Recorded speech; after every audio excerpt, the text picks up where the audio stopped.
उडुपी एक शांत और सुकून भरा शहर, जहां जिंदगी हर रोज अपनी रफ्तार से चलती है। लेकिन इसी शहर में एक परिवार के साथ हुआ कुछ ऐसा जिसने पूरे इलाके को हिला कर रख दिया। ये कहानी है बालकृष्ण पुजारी की, जो अपनी सीधी सादी जिंदगी जी रहे थे। एक होटल चलाते थे, खुशहाल परिवार था और रिश्तेदारों के साथ उनकी मिसालें दी जाती थीं।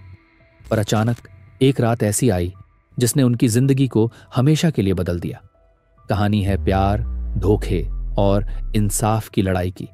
एक ऐसी दास्तां जो आपको सोचने पर मजबूर कर देगी। कहानी की शुरुआत होती है कर्नाटक के उडुपी से, जहां 44 साल के बालकृष्ण पुजारी रहते थे। हैसियत से देखे तो न ही अमीर और न ही गरीब थे। एक होटल का मालिक, खुशहाल परिवार का मुखिया। 17 साल पहले शादी हुई थी। पत्नी का नाम था प्रतिमा। दोनों की जिंदगी सीधी सादी चल रही थी। 2 प्यारे बच्चे थे। होटल का काम और प्रतिमा का ब्यूटी पार्लर, सब कुछ ठीक ठाक चल रहा था। पर किस्मत को कुछ और ही मंजूर था। अगस्त का महीना आया और बालकृष्ण की तबीयत अचानक बिगड़ने लगी। बार बार बुखार, उल्टियां हो रही थी। परिवार को लगा बदलते मौसम की वजह से हो रहा है, इसलिए वहीं के एक लोकल डॉक्टर को दिखाया गया। थोड़ी राहत मिली, लेकिन फिर हालात खराब होने लगे। परिवार परेशान होकर एक अस्पताल से दूसरे अस्पताल का चक्कर लगा रहा था।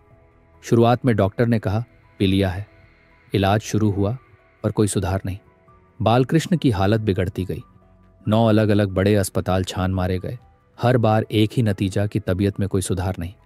आखिरकार 2 महीने के इलाज के बाद अक्टूबर में डॉक्टरों ने कहा कि बालकृष्ण ठीक हो रहे हैं।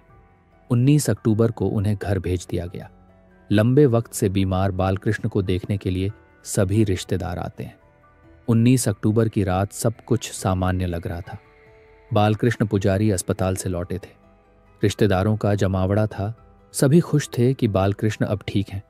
लेकिन रात गहराते गहराते माहौल बदलने वाला था। रात के करीब 11 बजे प्रतिमा ने सभी रिश्तेदारों को घर लौटने के लिए कहा। उन्होंने समझाया कि बालकृष्ण को आराम की जरूरत है। सब मान गए, लेकिन एक इंसान, संदीप, उनके साले ने रुकने की जिद की। वह अपने जीजा से बेहद लगाव रखता था, पर प्रतिमा ने उसे यह कहकर भेज दिया कि अगर कुछ जरूरत होगी तो बुला लूंगी। घड़ी में 12 बज चुका था। अब तारीख बदलकर 20 अक्टूबर हो चुकी थी। घर के अंदर गहरा सन्नाटा छा गया। तभी रात 1:30 बजे एक परछाई घर में दाखिल हुई। दरवाजा पहले से खुला था। वह शख्स चुपचाप बाथरूम में जाकर छिप गया। कुछ देर बाद प्रतिमा उठी। उसने इधर उधर देखा, बाहर झांका और दरवाजा बंद कर दिया। फिर बाथरूम में गई। वहां छिपे उस अजनबी को बाहर निकाला। दोनों सीधे उस कमरे में गए जहां बालकृष्ण गहरी नींद में थे। कमरे में घुसते ही उस अजनबी ने तकिया उठाया और बालकृष्ण के चेहरे पर दबा दिया। अचानक हुए इस हमले से बालकृष्ण छटपटाने लगे, लेकिन इससे पहले कि वह खुद को बचा पाते, प्रतिमा उनके सीने पर बैठ गई। अब बालकृष्ण बेबस थे। एक तरफ पत्नी उनके सीने पर थी और दूसरी तरफ अजनबी उनकी सांसें रोकने में जुटा था। कुछ ही मिनटों में बालकृष्ण की छटपटाहट थम गई। कमरे में खामोशी छा गई। अजनबी ने तकिया हटाया। प्रतिमा उनके सीने से उतरी। दोनों ने बालकृष्ण की सांस और नब्ज जांची। वह हमेशा के लिए शांत हो चुके थे। उनकी मौत हो गई थी। इसके बाद अजनबी चुपचाप घर से निकल गया। प्रतिमा ने दरवाजा बंद किया और खुद को सामान्य दिखाने की तैयारी में लग गई। उसने कमरे में हर चीज को ठीक किया और ऐसा माहौल बनाया कि यह सब नेचुरल मौत जैसा लगे। फिर उसने फोन उठाया और सबसे पहले अपने बॉस को फोन किया। वह रोने लगी और बोली, पुजारी को कई बार उठाने की कोशिश की, लेकिन वह कोई जवाब नहीं दे रहे। पता नहीं क्या हुआ। इसके बाद उसने संदीप को फोन किया और कहा, तुम्हारे जीजा को कुछ हो गया है, जल्दी आ जाओ।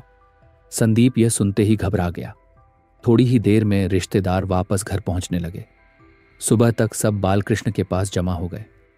घर के अंदर सन्नाटा था, लेकिन संदीप की चिंता बढ़ती जा रही थी। उसने अपनी बहन से कई बार पूछा, लेकिन कोई जवाब नहीं मिला। फिर वो अपनी बहन के पास गया और उसे जीजा के पास ले आया। बालकृष्ण पुजारी का शरीर बिस्तर पर पड़ा हुआ था। संदीप ने उनकी लाश को बड़े करीब से देखा, लेकिन उसकी नज़र कुछ अलग चीज़ों पर गई। उसके चेहरे और गले पर अजीब से लाल निशान थे, जैसे कोई दबाव डालने की कोशिश की हो। यह निशान बिल्कुल नया था। जब वह शाम को घर लौटे थे तब ऐसा कुछ नहीं था। उसे कुछ गड़बड़ महसूस हो रही थी। उसने सब रिश्तेदारों से दूर अपनी बहन को कोने में खींच लिया और पूछा, ये निशान कैसे आए? तुम कहाँ थी जब ये हुआ? प्रतिमा ने घबराते हुए कहा, कुछ नहीं हुआ। जब मैं कमरे में आई तो उन्होंने हिलने डुलने का कोई जवाब नहीं दिया। मुझे डर लगने लगा कहीं कुछ गलत तो नहीं हो गया। मैंने सोचा कि शायद उन्हें उठाने के लिए पानी डालूं और शायद उसी वक्त पानी की बोतल से कोई निशान पड़ गया हो। संदीप ने उसकी बात सुनी, लेकिन उसका शक अब और गहरा गया था। वह समझ गया कि यह निशान उसका नहीं है। उसका मन कह रहा था कि कुछ और ही हुआ है, लेकिन बहन की बातें सुनकर वह चुप रहा।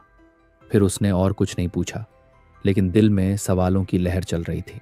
अगले दिन की सुबह बालकृष्ण पुजारी की अंतिम यात्रा करने का समय आ चुका था। परिवार शोक में डूबा हुआ था, लेकिन संदीप का मन शांत नहीं था। उसे यकीन था कि यह मौत प्राकृतिक नहीं है। इसलिए उसने अपनी बहन से कहा, मुझे लगता है कि इसका पोस्टमार्टम करवा लेना चाहिए।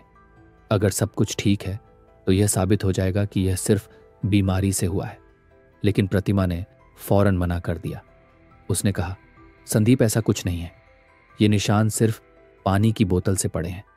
मैं घबरा गई थी, इसलिए उठाने के लिए बोतल फेंकी थी। संदीप ने उसकी बात नहीं सुनी। उसने अपने जीजा के पिता से बात करने का फैसला किया। वह उनसे कहता है कि मुझे लगता है कि हमें जीजा जी का पोस्टमार्टम कराना चाहिए। मुझे शक है कि उनकी मौत बीमारी से नहीं हुई। उनके चेहरे और गर्दन पर अजीब से निशान हैं जो स्वाभाविक नहीं लगते। पुजारी के पिता ने भी संदीप की बात सुनी। पढ़े लिखे इंसान होने के नाते उन्होंने वह निशान खुद देखे। वह भी संदीप की बात से सहमत हो गए और पोस्टमार्टम के लिए हामी भर दी। अगले दिन पोस्टमार्टम हुआ। रिपोर्ट आने में समय था, लेकिन डेड बॉडी को परिवार को सौंप दिया गया। बालकृष्ण पुजारी का अंतिम संस्कार कर दिया गया। 23 अक्टूबर की सुबह संदीप ने अपनी बहन को एक कोने में बुलाया। उसकी आवाज में गुस्सा और दर्द दोनों झलक रहे थे। उसने कहा, अब सच बताओ, उस रात क्या हुआ था? कोई आया था क्या? ये निशान कैसे पड़े? प्रतिमा ने एक बार फिर मना कर दिया। कहती हैं कि संदीप, तुम बेवजह शक कर रहे हो। मैं तुमसे कह चुकी हूं कि यह सब घबराहट में हुआ।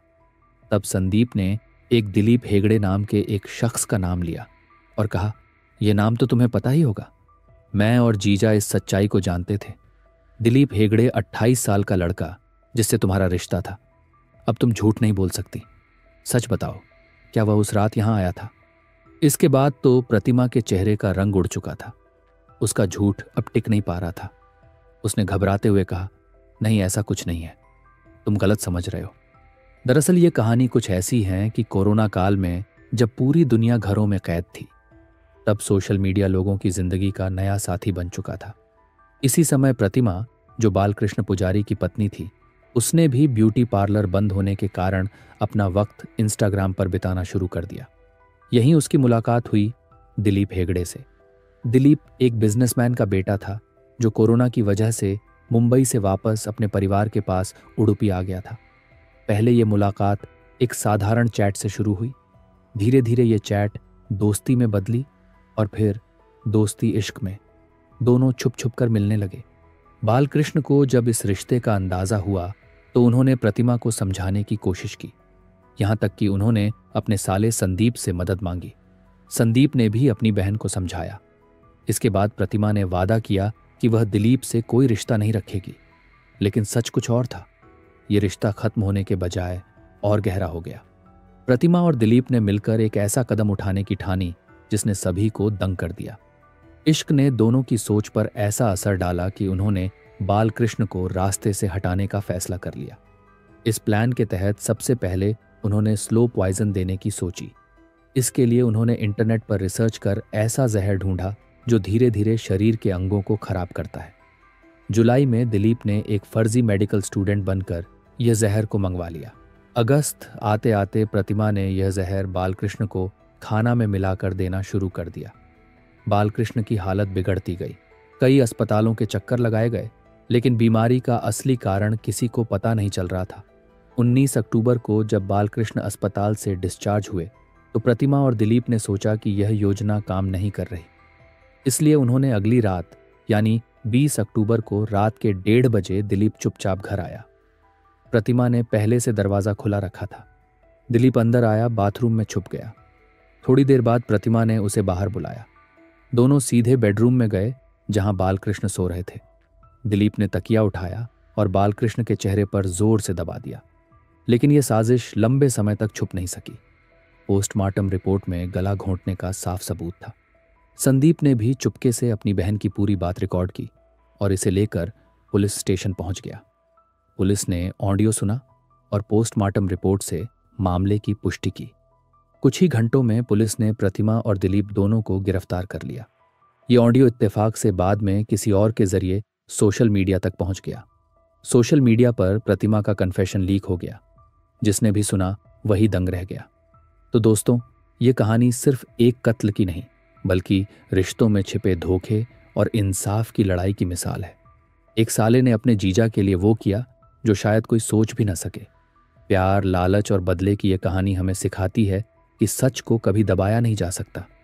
अगर आपको यह कहानी अच्छी लगी हो तो हमारे चैनल को लाइक करें, सब्सक्राइब करें और कमेंट करके बताएं कि इस कहानी ने आपको क्या सिखाया। ऐसी ही सच्ची और रहस्यमयी कहानियों के लिए जुड़े रहें हमारे साथ। धन्यवाद और मिलते हैं अगली कहानी में।